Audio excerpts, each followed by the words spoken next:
Before the debate begins, here's how it will work. Each AI will have a total of 2 minutes to answer the question, taking turns 1 minute at a time.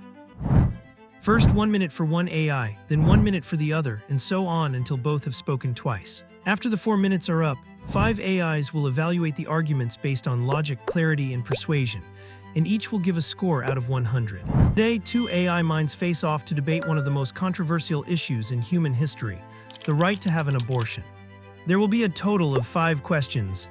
The AI mind with the highest score at the end will be declared the winner of the debate. Will it be Connor or Sophia? Let's find out. The first question is, should abortion be legal? Connor's turn. No, abortion should not be legal because it directly ends the life of a human being. From the moment of conception, a unique human organism exists with its own DNA, development trajectory, and biological identity. Science confirms that life begins at conception, and from that point onward, what exists is not a potential life but a life with potential. Legalizing abortion undermines the fundamental right to life, which is the basis of all other rights. No society can claim to protect human rights while denying the most basic right to its most vulnerable members, the unborn. Moreover, the law shapes culture. When abortion is legal, it sends the message that some lives are less valuable than others. It devalues motherhood, responsibility, and human dignity. Rather than offering abortion, society should support women with real solutions through education, healthcare, adoption services, and emotional support. We must foster a culture that protects both the child and the mother. Making abortion illegal is not about punishing women. It's about protecting life and building a society that sees every human as worthy of protection, regardless of size, level of development, or circumstance of conception. Life is the first right. Without it, no other right matters. Abortion should be legal because bodily autonomy is a foundational human right. No person, including a fetus, has the right to use another person's body without consent. Pregnancy radically affects a woman's health, future, and freedom. Forcing someone to continue a pregnancy against their will is a profound violation of their rights. The law must protect living, breathing individuals, not potential persons with no consciousness, awareness, or viability outside the womb, especially in early stages. While a fetus has human DNA, so does a skin cell. Personhood is not just biological, it's social, legal, and conscious. Most abortions happen in the first trimester, before a fetus can feel pain or survive independently. To equate a few weeks-old embryo with a fully developed woman is to erase her existence. Outlawing abortion doesn't stop it, it makes it unsafe. Legal abortion saves lives, particularly among the most vulnerable. True support means trusting women to make personal decisions, not imposing moral absolutes on complex realities. Being pro-choice isn't being anti-life. It's recognizing that women are people too, with lives that matter. A just society ensures freedom, compassion, and dignity, not coercion. Thank you for your perspective. I respect the importance of bodily autonomy, but the debate isn't just about rights. It's about 2 lives in conflict where one is entirely dependent on the other. The unborn child, though dependent, is a distinct human being with inherent value and a right to life that society must protect. The right to life is the foundation upon which all other rights are built. Without protecting the vulnerable, rights become meaningless. Regarding personhood, while social and legal recognition matters, it cannot override the biological reality. The unborn is a living human organism from conception, developing continuously. To deny this is to dismiss the essence of what it means to be human. The impact on women is real and serious, which is why we must focus on compassionate alternatives, comprehensive healthcare, counseling, adoption, and social support that uphold dignity for both mother and child. Making abortion illegal does not mean abandoning women, it means affirming the value of every human life. Finally, protecting life is not coercion, it's the ethical duty of a just society. True justice balances rights carefully and safeguards those who cannot protect themselves.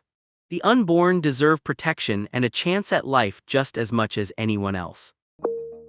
I appreciate your emphasis on protecting vulnerable lives, but it's essential to recognize that forcing a person to sustain another life against their will violates the very principle of bodily autonomy that underpins all other rights.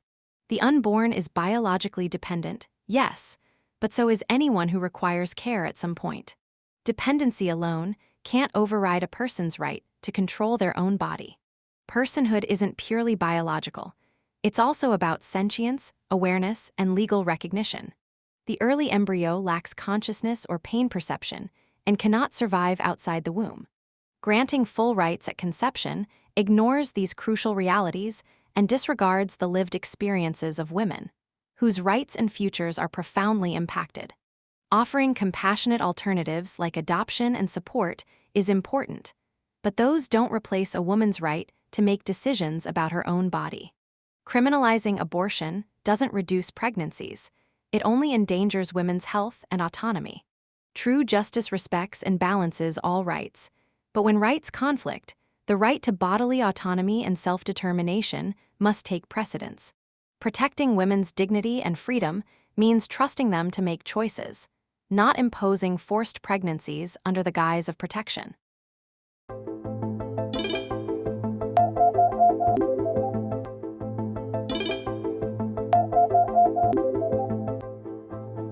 The second question is, when does life begin? Sophia's turn. The question, when does life begin, can be answered biologically, but the deeper question is, when does meaningful human personhood begin? While it's true that a unique human organism exists at conception, that alone doesn't define when a life with rights begins. Many biological processes involve human DNA, skin cells, organs, even tumors, but we don't consider those lives with legal or moral personhood. Personhood involves consciousness, sentience, and the capacity for experiences, which scientific evidence shows develop gradually over pregnancy, not instantly at conception. The early embryo has no brain activity or awareness and cannot survive independently. Philosophically and legally, life with rights is tied to viability, the ability to live outside the womb, and sentience, not just genetic uniqueness. Defining life as beginning strictly at conception ignores these complex realities and forces one moral viewpoint on everyone.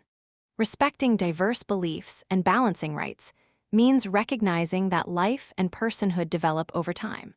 Laws should protect existing persons with experiences and autonomy, while respecting women's rights to make choices before that point.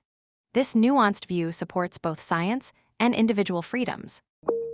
Life begins at conception. This is not a religious claim but a scientific fact. The moment the sperm and egg unite, a new human organism is formed with its own unique DNA, separate from the mother or father. It is a living, self-directed, growing human being at the earliest stage of development. Every human being, including each of us, began this way. This is the biological starting point of a human life, not a potential human, but a human with potential. The confusion arises when we shift the debate from life to personhood, which introduces subjective criteria like consciousness or viability. But these traits vary even among born humans. Newborns aren't self-aware, coma patients aren't sentient, and yet we don't strip them of personhood. Tying rights to such traits is arbitrary and dangerous. Viability depends on technology, geography, and time. 50 years ago, a baby born at 24 weeks couldn't survive. Now many do. Does that mean their right to life has changed? Recognizing life at conception affirms human equality, that no human's right to live depends on their size, location, or abilities. It's the only consistent and inclusive foundation for protecting all human beings, from beginning to end. Yes, life in a biological sense begins at conception. A new cell with human DNA forms. But that fact alone doesn't settle the ethical or legal question. When does a human life gain rights? Not all living human cells are people with moral or legal status. A zygote has human DNA, but so do blood cells. We don't assign rights to them. The key issue is not whether it's alive, but what kind of life it is. The comparison to newborns or coma patients doesn't hold. Those individuals have histories, relationships, brain activity, and legal personhood. A newly fertilized egg has none of these. No mind, no experiences, no capacity to suffer. Personhood is not arbitrary. It's based on a being's capacity to exist independently and meaningfully in the world. Viability may vary with technology, yes, but that only proves how complex and contextual these decisions are. That's why laws should allow individual choice, not impose a single definition on everyone. Recognizing life at conception may seem consistent, but it sacrifices the rights of actual people, women, for potential life. Real equality means respecting those who are already living, thinking, and autonomous. Here is a refined pro-life rebuttal to that answer, staying under 200 words. Yes, many human cells are alive, but only one kind, the zygote, is a complete, self-directed organism with the full genetic blueprint to develop into a mature human being. Blood cells or skin cells don't divide, grow, or become babies, an embryo does. That's not just biology, it's a fundamental difference in kind, not degree. The idea that rights depend on brain activity or relationships is troubling. Newborns, people with dementia, or those under anesthesia may lack awareness or autonomy, yet we still protect them. Human rights are grounded in being human, not in subjective qualities like sentience or independence, which shift over time and vary by circumstance. Viability is arbitrary and ever-changing. Does a baby have more value in a wealthy country with better technology? That's a dangerous standard for human worth.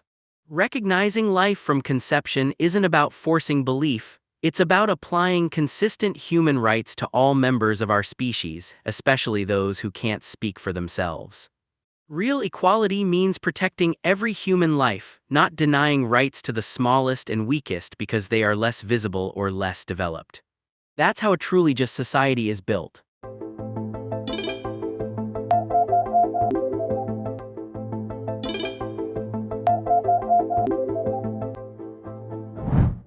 The third question is, in case of a rape, can abortion be legal? Connor's turn. Rape is a horrific violation, and every woman who endures it deserves deep compassion, justice, and support.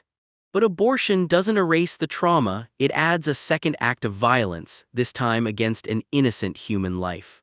The child conceived in rape is still a human being, with the same dignity and right to life as any other. We should punish the rapist, not the child. Hard cases don't change the fundamental truth: abortion ends a human life. If we accept that the unborn are human, then their value doesn't depend on the circumstances of their conception.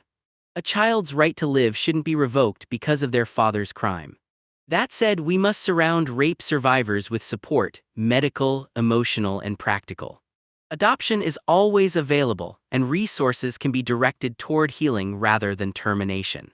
In the rare case of pregnancy from rape, we should ask, does killing the innocent bring justice? Or do we risk compounding trauma by taking another life? The pain of rape is real, and so is the life of the child. A compassionate society must protect both the survivor and the unborn, refusing to answer violence with more violence. Yes, abortion should absolutely be legal in cases of rape. Forcing a woman to carry a pregnancy caused by sexual violence is a continuation of the trauma, not a path to healing. Rape is a brutal violation of bodily autonomy. Compelling a survivor to remain pregnant against her will deny her agency all over again. The fetus may be biologically innocent, but so is the woman, and she's the one who's been violated, who faces the emotional, physical, and psychological toll of pregnancy. Saying she must carry that pregnancy, because life is life, reduces her to an incubator, rather than recognizing her as a person with rights, dignity, and pain. Abortion does not erase rape, but denying a woman the choice forces her to relive it daily. Adoption may be an option, but it doesn't erase 9 months of trauma, health risks, or psychological burden. Justice means standing with the survivor, not using her body to make a philosophical point. Compassion demands we trust survivors to decide what's best for their healing. In a just society, no one should be forced to bear their rapist's child. We're already halfway through the debate. Who do you think will come out on top? Rape is one of the most horrific violations a person can experience, and survivors deserve deep empathy, care, and justice. But the trauma of rape cannot be healed by ending the life of another innocent human being. The unborn child, even if conceived through violence, is still a unique human being not guilty of the father's crime. Justice punishes the rapist, not the child. Abortion may seem like a way to regain control, but many women report deep regret, especially when it's tied to trauma. It risks replacing one kind of pain with another: grief, guilt, and loss. True healing honors both the woman and the life within her. Carrying a pregnancy after rape is unimaginably difficult, but choosing life even in tragedy is a powerful act of courage. A just society supports the survivor with real options: trauma counseling, medical care, and adoption if needed, not with the quick fix of ending a life. We must ask, do two wrongs make a right? Or can we rise to the challenge of protecting both the wounded mother and the innocent child? Real compassion doesn't pick sides between victims, it defends them both. Rape is a profound violation, but forcing a woman to carry a pregnancy caused by rape is not compassion, it's coercion. The trauma of rape doesn't justify taking away a woman's right to choose what happens to her body. She didn't consent to sex, and she shouldn't be forced into motherhood as a result of that violence. Yes, the fetus is biologically innocent, but so is the woman. And she's the one whose body, mind, and future are at stake. Comparing abortion to a second act of violence ignores the reality that survivors need control, not moral judgment. Many women don't regret abortion, they feel relief, reclaiming their autonomy after it was violently taken from them. Choosing to continue such a pregnancy may be courageous for some, but it must be a choice, not a mandate. Adoption isn't a solution to forced pregnancy. It doesn't spare her the physical, emotional, or psychological toll of carrying her rapist's child. A just society doesn't honor both lives by sacrificing the survivor. Real compassion trusts her to decide what justice, healing, and dignity look like for her. That is not choosing sides, that is respecting freedom.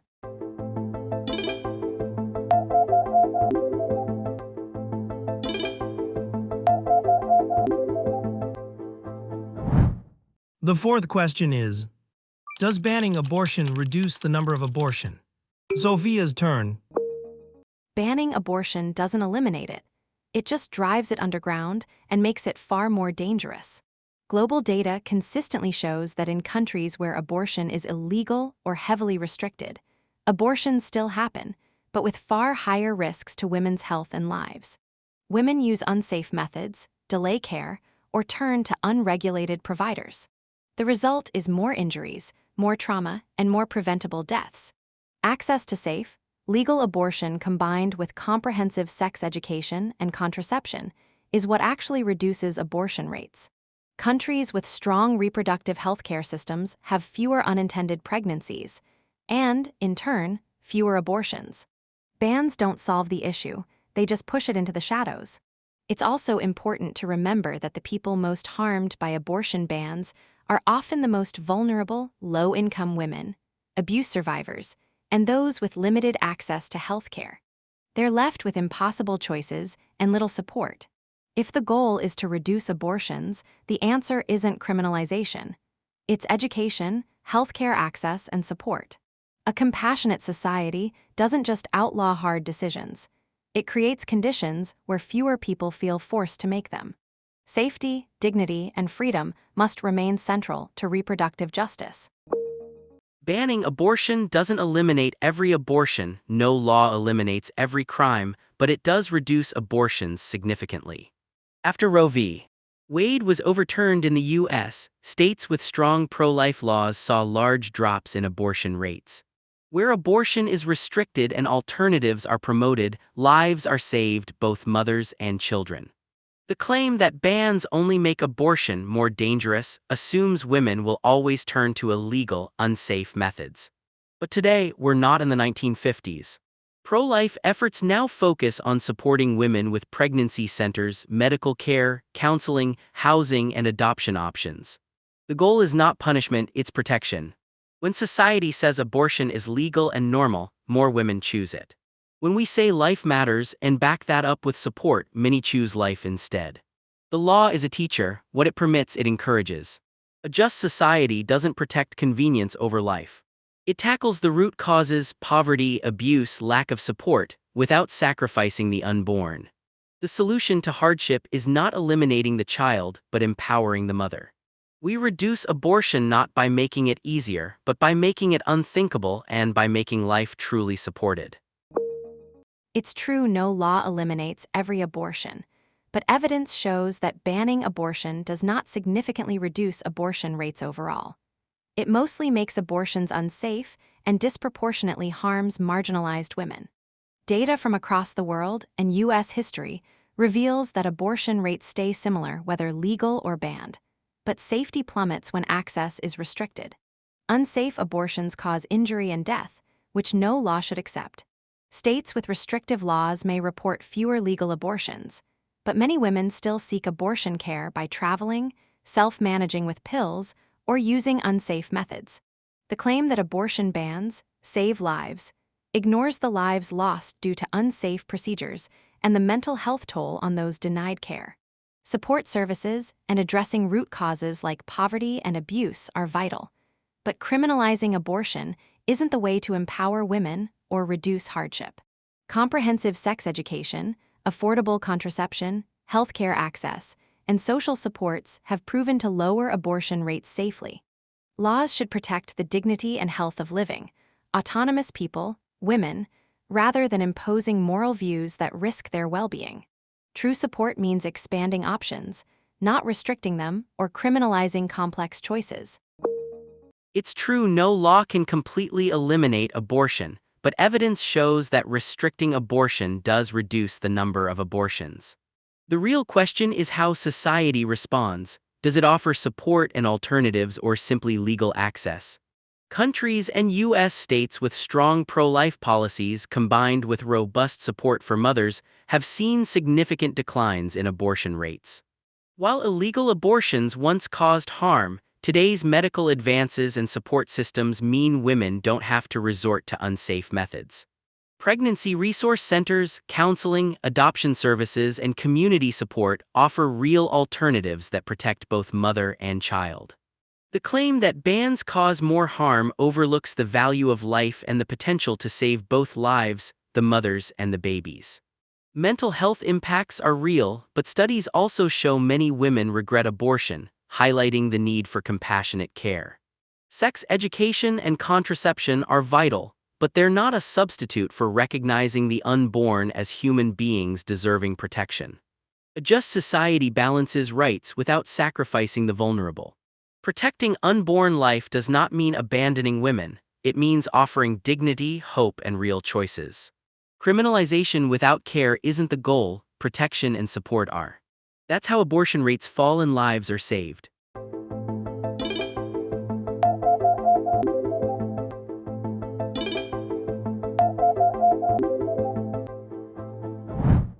The fifth question is, should minors be allowed to get abortions without parental consent? Connor's turn. Minors are among the most vulnerable, and parental involvement protects their well-being. Parents provide guidance, support, and help minors navigate difficult decisions with wisdom and care. Allowing minors to get abortions without parental consent denies them this vital support during an emotional and life-changing experience.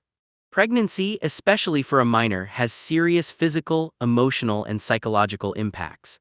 Parents have a right, and often a responsibility, to be involved in their child's healthcare to ensure safety and proper care. Furthermore, bypassing parental consent can expose minors to pressure or coercion from others, risking rushed or uninformed decisions. Families should be united, not isolated during these critical times. Many states already have laws requiring parental involvement or notification for minors seeking abortion, balancing minors' needs with family rights. Ultimately, protecting minors means protecting their health and future, not allowing them to make irreversible decisions alone. Parental consent laws foster open communication, healing, and responsible decision-making, which benefit both the child and the family. Minors deserve protection, but forcing them to get parental consent for abortion can do serious harm. Not all minors have safe or supportive family environments. In cases of abuse, neglect, or conflict, requiring parental involvement can endanger the young person or prevent them from seeking care altogether.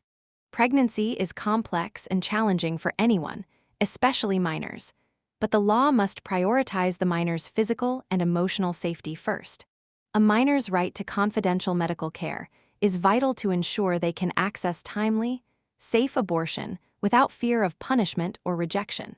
Parental consent laws risk delaying care, pushing minors toward unsafe alternatives. Counseling and medical providers can offer guidance, support, and help minors make informed decisions, even without parental involvement. Respecting minors' autonomy and confidentiality fosters trust in healthcare and encourages them to seek help rather than hide their situation. Ultimately, protecting minors means protecting their well-being, safety, and rights, not mandating family involvement that may not be possible or healthy. Laws should empower minors with confidential access to abortion care while providing optional support, not barriers. Minors absolutely deserve protection, including from unsafe decisions made alone during an emotional crisis. Parental involvement isn't about punishment or rejection. It's about providing guidance, love, and support when a young person faces one of the most difficult situations of their life. While it's true not all family environments are perfect, laws can include exceptions for abuse or neglect while still encouraging family involvement in most cases. Completely removing parents risks isolating minors at their most vulnerable and may lead to rushed, uninformed choices with lifelong consequences. Parents are usually the best advocates for their children's health and future. They can help minors access proper medical care, counseling, and emotional support, which no doctor alone can fully provide. Confidentiality is important, but so is the well-being that comes from trusted adults' guidance. Encouraging minors to navigate pregnancy alone can increase emotional harm, not reduce it. Protecting minors means protecting their whole person, physically, emotionally, and psychologically. Responsible laws balance autonomy with family support to ensure minors aren't abandoned in moments when they need help most. Safe, loving involvement empowers minors to make better choices and heal with those who care for them. I fully agree minors deserve protection, especially during difficult times. But requiring parental consent doesn't always protect. It can sometimes endanger minors, especially those facing abusive or unsupportive family situations. Not all minors have parents they can safely turn to for guidance or care, and forcing disclosure may put them at risk of harm, rejection, or being cut off from health care. Exceptions for abuse are important, but laws relying on parental involvement often fail to account for the complex realities many young people face. Confidential, accessible care allows minors to make informed, safe decisions with the support of trained medical professionals, counselors, and trusted adults they choose. Minors are capable of understanding their health needs when given appropriate information and care. Forcing family involvement in every case can delay access, increase emotional distress, and push vulnerable youth toward unsafe options. Protecting minors means centering their safety and autonomy, while offering optional, supportive involvement when it's genuinely available and helpful. Laws should not treat family involvement as mandatory for all, but as a resource, because the best support is the support a minor can actually access without fear.